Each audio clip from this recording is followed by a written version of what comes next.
And before he boarded Air Force One this morning to fly to North Carolina, the president fired off his usual series of morning tweets. One, though, got a little extra attention.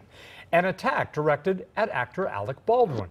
Mr. Trump slammed Baldwin's impression of him on Saturday Night Live, even asked for a different comedian to be brought back to play himself. Oh, okay. The original tweet had 2 spelling errors on it, so it had to be taken down, and then it was retweeted with the corrections.